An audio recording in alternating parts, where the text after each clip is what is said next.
All right, this is a short video about the VivoBarefoot ESC Tracker.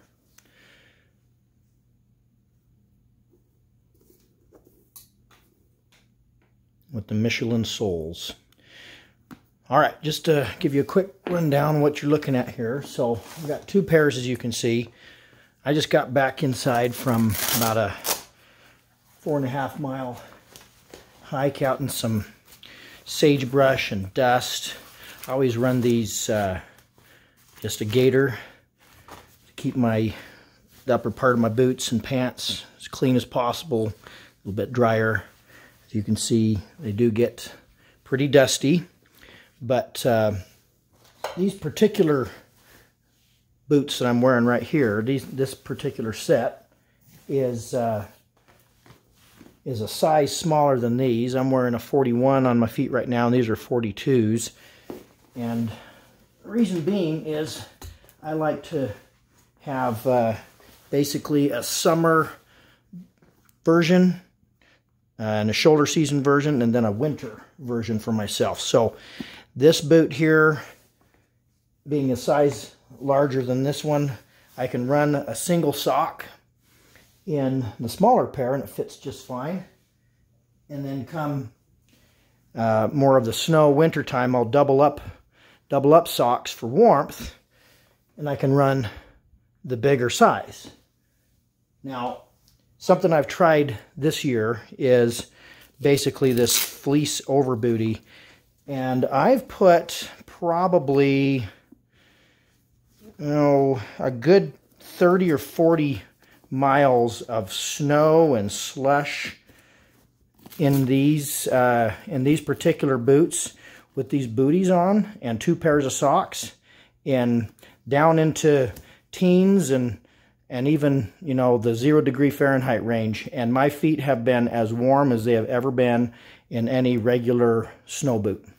So, but quite a bit lighter overall.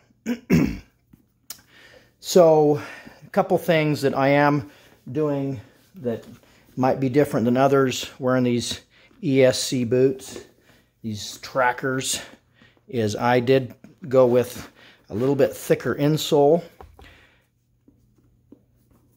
that's got some extra cushion, and that seems to have done well for my feet over the miles that I've been putting on these. Now, for anyone interested in how these are wearing and how long they're going to last, I'd say on this summer pair, if you want to kind of compare these two, I've probably got at least 30 or 40 more miles on this set than on this set.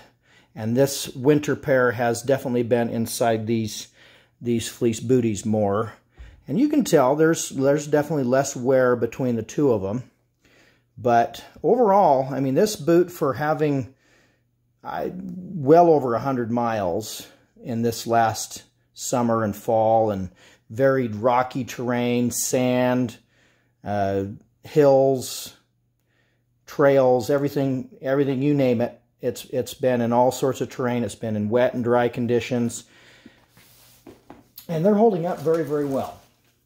Now, when I get back from a trip, typically I'm gonna show you how well these will clean up, as dusty and nasty as they are right now. Just take a boot brush to them. Now, I will do a better job than this, but just for demonstration purposes. And then I've got this Rent-A-Pure. Sorry, that's upside down.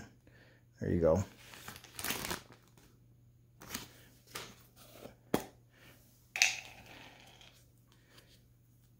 Leather balsam here that I'll take a little bit of, and I'll work that in to the leather. Sorry, bumped the camera there. And I'll put a liberal amount on there. And if I do that regularly, these boots, you can see they're I mean, I take pretty decent care of my stuff. And, you know, there's a few scratches if you look close. But overall, they've held up well. I mean, the only place that I think it could be eventually a problem is this seam. Seems to get some wear there. It does seem to be fraying a little bit. But I haven't noticed any substantial separation at any point. And I wouldn't say they're completely waterproof by any stretch of the imagination, but they are reasonably waterproof. I mean, I can go, you know, if I have to walk through a few puddles, that's not a deal breaker at all. I'm not going to go wading streams, but they do tend to breathe really well. I won't say my socks are going to be completely dry right now, but they are, after 4.5 miles at a pretty good pace. I mean, I worked up a good sweat. I mean, they're a little bit damp, but they're comfortable. My feet aren't sticking to the socks. They're very comfortable, and I'd say that's the main advantage of these boots is my feet they've been more comfortable in this kind of a microclimate it's kind of creating than they have been in other boots that I've run. So if you have any questions about the longevity of this, I can try and keep on top of any comments you might have below. But overall, these have been a really good option for me and my feet. I will say I've dealt with some high arches in the past. I've dealt with some issues like gout, plantar fasciitis, those kinds of issues with my feet over the years, bad ankles, you name it. And so it's always a challenge to find the right footwear system for the kind of miles and time I want to spend in the hills. And I would definitely put these so far at the top of my list. You know, the challenge I've had is finding something that is going to last, because I hate breaking in a good pair of boots and have them wear out about the time they're ready to be comfortable. And these, I'd say I haven't even reached the half-life on these. I'm guessing just looking at them. You know, you'll see in a lot of the videos, you know, they do have a lot of flexibility. You can feel the ground underneath them, all that good stuff. And that's all well and good, but at the end of the day, they're very lightweight.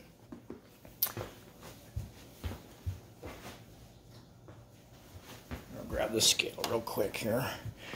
And comfortable. And that's the name of the game for me, is do I get adequate support and comfort and still relatively lightweight. Make sure that's zeroed out. Nope. Try that again. 1 pound, 6 ounces with my insole in. If I add my little booty, I'm looking at 1 pound, 8.5 ounces. I mean, that's way less, guys, than anything you're going to find in a snow boot. So if you have any questions, put them in the comments below. That's the Vivos Barefoot Tracker, ESC Tracker.